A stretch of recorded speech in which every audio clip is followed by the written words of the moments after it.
Episode 3ல என்ன காமிக்கிறாங்கன்னா, ஜெயஸ்ரீ வந்து அவங்க சூசைட் அட்டெம்ப்ட் பண்ணி ட்ரீட்மெண்ட்லாம் எடுத்து முடிச்சுட்டு திருப்பி இப்போ வீட்டுக்கு அவங்க ஃப்ரெண்ட்ஸ் எல்லாம் கூட்டிகிட்டு வராங்க. வந்து பிரியன் தான் அவங்கள ஃபுல்லாக டேக் கேர் பண்ணிக்கிட்டாங்க. இப்போ அடுத்த சீனில் பார்த்தீங்கன்னா, அந்த டிஜே ஜக்கு இருக்கார்ல, ஒரு பொண்ணோட ரிக்வஸ்ட் வந்து ரிஜெக்ட் பண்ணியிருப்பார்ல, அந்த பொண்ணு கோவமாக லிஃப்ட்டில் நின்றுட்டுருக்கா.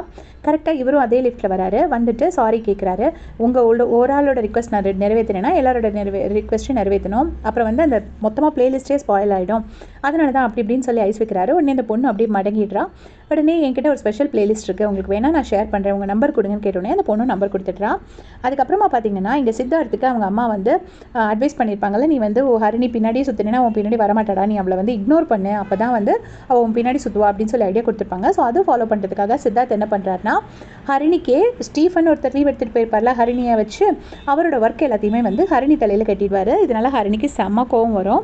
இப்போது இவங்க வீட்டில் வந்து பொன்மலர் இல்லத்தில் ஃபுல் ஃபேமிலியும் டின்னர் சாப்பிட்டுட்டு இருக்காங்க. டின்னர் சாப்பிட்டுட்டு இருக்கும்போது அவங்க அப்பா வந்து ஜெயஸ்ரீ பற்றியே கேட்டுட்ருக்காரு. ஜெயஸ்ரீ என்னன்னா, பாப்பா என்னன்னா இப்படியே கேட்டுட்ருக்காங்க.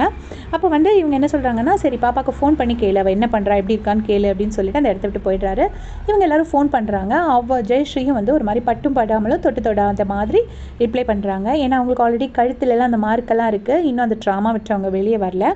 இப்போ என்ன ஆகுது அப்படின்னு பார்த்தீங்கன்னா, ஜெயஸ்ரீ வந்து அவங்க ஆஃபீஸ்க்கு போகிறாங்க. ஆஃபீஸ்க்கு போனால் எல்லாரும் அவங்கள வந்து ஒரு மாதிரி ஹியூமிலியேட் பண்ணுற மாதிரி பேசுகிறாங்க. ஏன்னா வந்து மனோஜ் நல்லா யூஸ் பண்ணிவிட்டு தூர போட்டுட்டான், இப்போ வந்து இதுக்கெல்லாம் போய் சூசைட் அட்டெம்ப்ட் வரைக்கும் போயிருக்கா அப்படிங்கிற மாதிரி இன்சல்ட் பண்ணுறாங்க.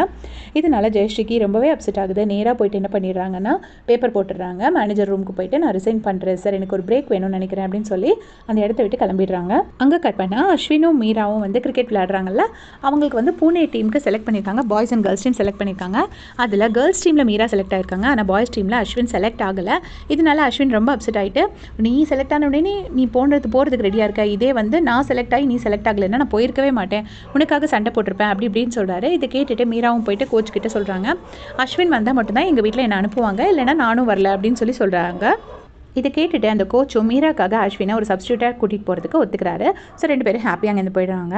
இப்போ பெங்களூரில் ஜெயஸ்ரீ வந்து அவங்க வீடை காலி பண்ணுறாங்க. வீடை காலி பண்ணிவிட்டு அட்வான்ஸ் பணம் திரும்பி கிடைக்கும்ல, அதை கொண்டு பிரியன் கிட்ட கொடுக்குறாங்க. கொடுத்து நீங்கள் தான் எனக்காக நிறைய செலவு பண்ணியிருக்கீங்க, அதை வச்சுக்கோங்கன்னொடனே பிரியன் சொல்கிறாரு, இப்போ வந்து நீங்கள் அடுத்து ஒரு செட்டில் ஆகிறது வரைக்கும் உங்களுக்கு பணம் தேவை, நீங்கள் இதை வச்சுக்கோங்க, எனக்கு பொறுமையாக கொடுங்க அப்படின்னு சொல்லி ரொம்ப கேரோட அவங்களை அனுப்பி வைக்கிறாரு.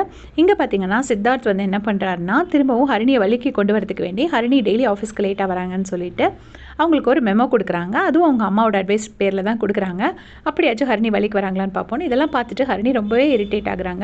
இப்போ ஜெயஸ்ரீ பெங்களூர்லேருந்து கிளம்பிட்டாங்க. கிளம்பும்போது இவர் சொல்கிறாரு, பிரியன் சொல்கிறாரு, உங்கள் நெக்லெல்லாம் இன்னும் மார்க்ஸ் இருக்குது ஜெயஸ்ரீ, ஸோ நீங்கள் வந்து சும்மா அந்த நெக் பெல்ட், இந்த கழுத்து வலிக்கு போடுவாங்களா, அந்த பெல்ட் ஒன்று வாங்கி கொடுத்து இதை போட்டுட்டு போங்க, அப்போ உங்கள் வீட்டில் சந்தேகம் வராது, உங்கள் உடம்பை பார்த்துக்கோங்கன்னு சொல்லி ரொம்ப கேரோட அங்கே என்ன அனுப்பி வைக்கிறாரு. அதோட இந்த எபிசோட் முடிச்சிருக்காங்க. தேங்க்ஸ் ஃபார் வாட்சிங்.